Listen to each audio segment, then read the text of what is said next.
this. This is my wheelhouse. So I'm just going to give you a few facts, show you some numbers, and give us an option that I think might work for our district. Okay. Dyslexia is found in one of 5 people. It's very common. It affects reading, writing, spelling, among other things. It even affects kids learning to tie their shoes. There's all different kinds of things that dyslexia affects. Not related to intelligence. Some of the smartest kids I've ever taught have had dyslexia. So it has no indication on their intelligence. Often it's hereditary. And this is something that I underlined and bolded. There's no cure, but early intervention is key to overcoming this. So thinking about that early intervention piece, look at this. These are our current numbers. These are students in our district that are diagnosed with dyslexia. Now, disclaimer, Dr. Logan and I kind of put our heads together to get these numbers. There may be 1 or 2 not on this list. So just if the numbers are a little bit different, just forgive us for missing 1 or 2. But these students right here are either served with a 504 or an IEP, okay? So you can see BES only has 1 student, okay? BHS has 4, Calhoun City has 1, Calhoun City High School none, Vardaman has 8. Of those 8, I think 5 are in high school, 3 are elementary school. If I'm either 4 and 4 or 5 and 8. So if you think about the early intervention, you see we've got 1, 2, 3, 4, 5, or 6 students in elementary school that might benefit if we hired a dyslexia therapist. In my opinion, that's not enough justification to spend what we would spend on a dyslexia therapist. So I'll show you those numbers in a minute and give you an option. So the option that I'm presented to Dr. Langford, it might address other children and not just these 6. So this is the dyslexia screener that we give. I can't plug that up. This is the dyslexia screener that we give all students in kindergarten, 2nd semester, 1st grade, 1st semester. So this is the part that the teachers do first. This is the level 1. They look at this checklist and they check, if they check 1 item on this list, then the students are screened with the 2nd level of the screener. If they're not, then they're fine and they move on. But you see, I know you can't really tell, but we've got alphabet knowledge, sequencing the alphabet, phonological awareness, rapid naming, reading, spelling. There's a lot to this screener. And so if you screen a kindergarten student 1st semester, 90% of them are not going to pass it because they haven't been exposed to the curriculum. They've got to be exposed to it before you can give them the screener. So that's why we do that 2nd semester. But by 1st grade, several weeks into 1st grade, they should have been exposed to this. So if they fail this screener, that kind of tells you that there's something going on. So that's why I think 1st grade is where we really need to focus. So looking at 1st grade, last year, these are the students that failed the screener at Bruce. Now, I asked these principals after school was out, so these may be off 1 or 2. This was them trying to think, what they could remember. So at Bruce, from what they could remember, 11% failed. At Calhoun City, 19%. Vardaman, 17%. And once a student fails a screener, usually, depending on how severe they fail it, they're put in tiers and then they're placed in either in tier 2 or tier 3 based on their other needs for remediation. Also, 1st grade, we had 1 student that failed reading. Calhoun City had 8 students that failed reading, and Vardaman had 7. This was just in 1st grade. And I'm not saying all these kids are repeating because there could have been some IEPs or some other things that, allowed those students to be promoted or transferred. But if all of those students failed, then they would be back in 1st grade next year because if they fail reading, then they repeat that grade. So we need to address these students as well as those few that we have that are diagnosed with dyslexia. So this, and I had completely forgotten about this until Dr. Langford said, is there not a program that we can use? And I was like, absolutely not. It's got to be person to person because it's just, you don't have a program that can take the place of the person to person interaction. And then I remembered this. We used this at Holka however many years ago that was, and this was created by Susan Barton, who is the dyslexia guru. She's a genius, and she created this program. And what it is it's organized into 10 levels, each level progressing. You have a facilitator that does not have to be a dyslexia therapist. It can be a teacher assistant, it can be a teacher, it can be anybody. Parents even buy this and do it with their own children. There is a video at the beginning of each level that tells the facilitator exactly what to do and exactly how to go about teaching those lessons. They have a structured lesson plan and a script. So I hate to say that it's fail-proof, but it's almost fail-proof.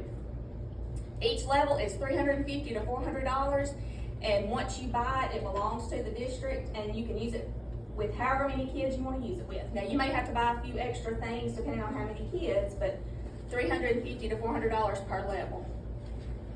So, and going back to the kindergarten, Barton suggests first grade too. If you have a student in kindergarten, they have to do a Barton screener. They have to know that that child has a few skills that they can be successful. If they can't be successful, then they need a few pre-reading skills first before they can go through the Barton system.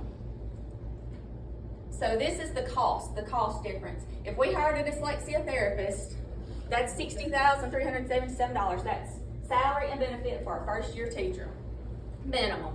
If you did one at every school, you can multiply that by 3. If you just did one, you would have to pay probably another $5,000 for travel, plus a lot of time would be wasted traveling back and forth from school to school. If we did the Barton system, if we did all 10 levels at one time, that's only $3,900 times 3 schools. It's only $11,000, and then it's ours to keep. Each level has 10 to 15 levels. If a student's being tutored 4 to 5 times a week, it takes 6 to 10 weeks once they're in level 3. The first 2 are a little bit quicker. So my suggestion would be is to purchase levels 1 through 4. It's going to take a student about a year to go through levels 1 through 4 or 1 through 5. You're not going to need all 10 levels at one time.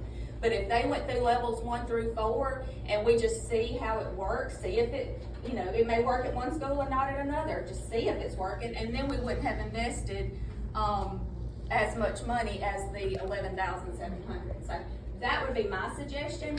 I have seen this program, I know it works, and if you've got the right person in place, now the principals would have to decide who they wanted to facilitate this program. But I have seen it and I know that it works. I wouldn't stand up here and say otherwise if I didn't. So, do y'all have any questions for me? Well, you still have a facilitator. Yeah, but it's somebody already, okay, I'm glad you said that. It's somebody already in the school, and this is not in addition to like the reading interventions they're already doing. This could take the place of those students that failed reading. They're gonna already be in the tier process. So you can do this. This is not something extra. This is what you can do for their tier process. So I get those numbers right. It's 46% of our overall kindergarten has it tested positive for it, and 30% of our overall first grade. If I did those numbers right, that's I added them up. That's what we had. Which page?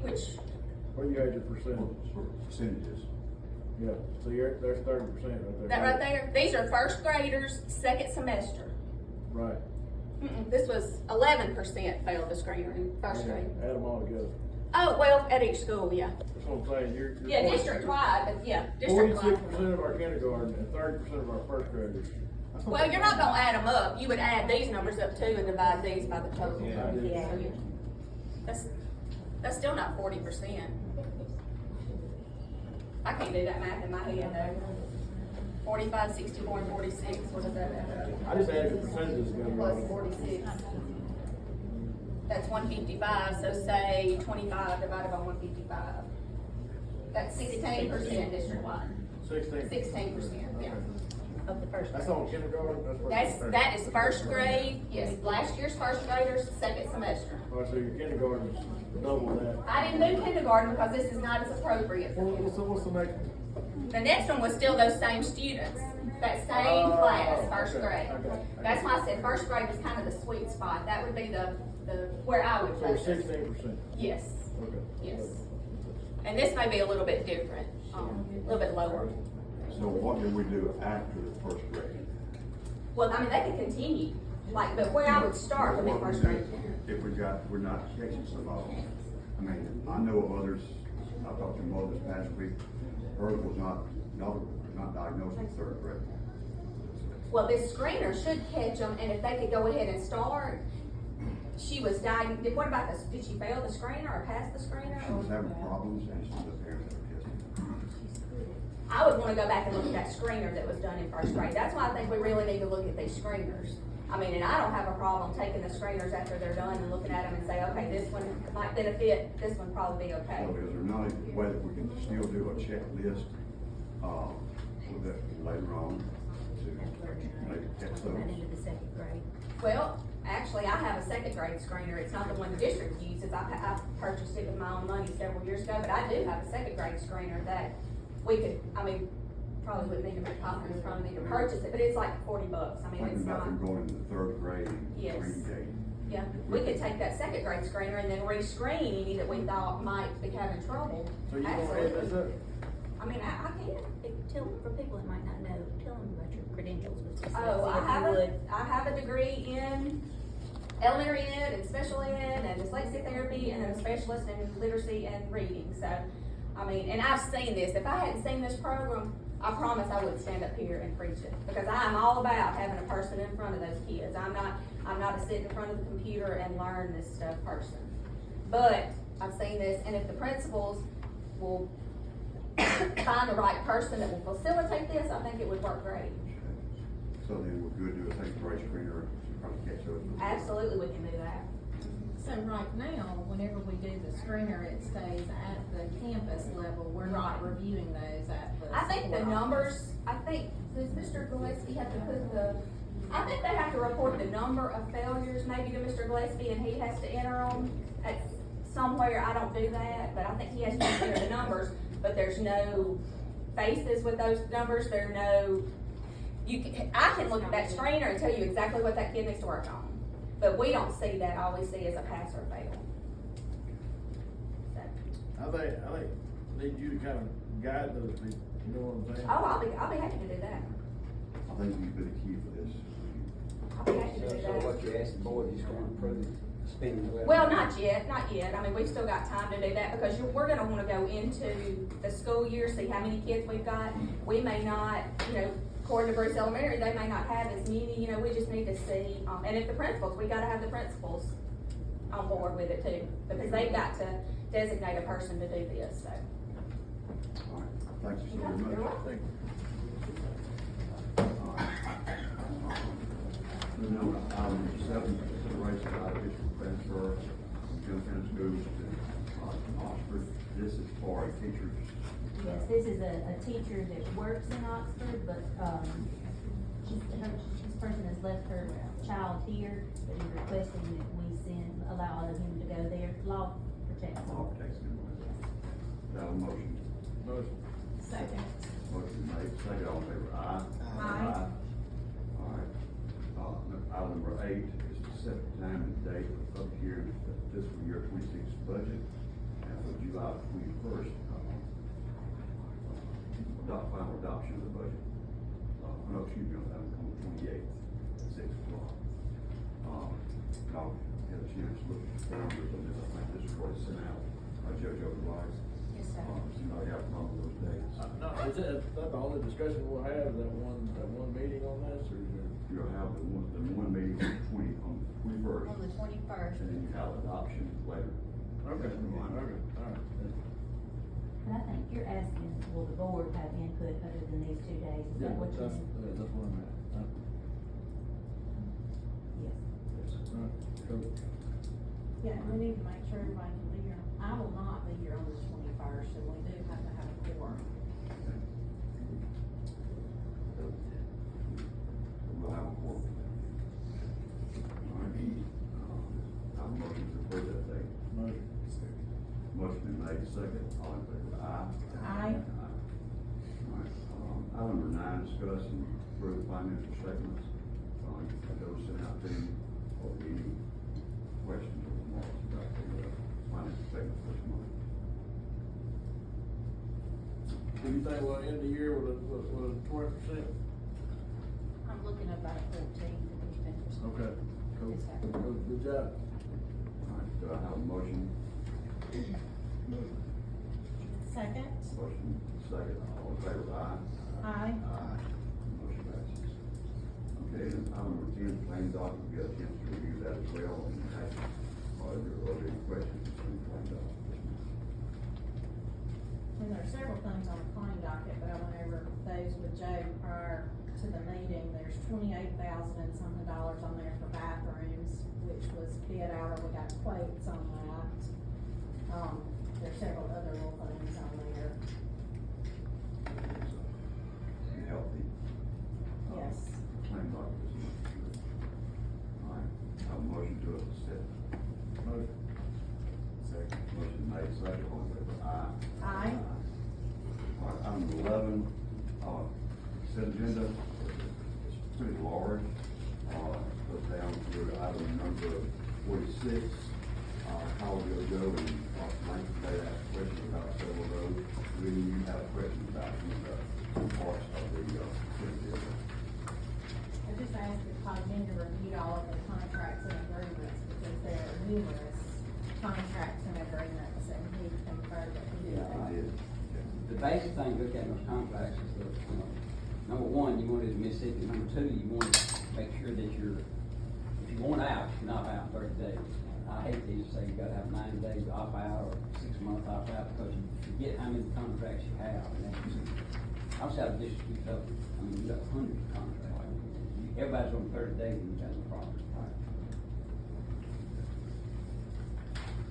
Any other questions concerning any part of the consent agenda?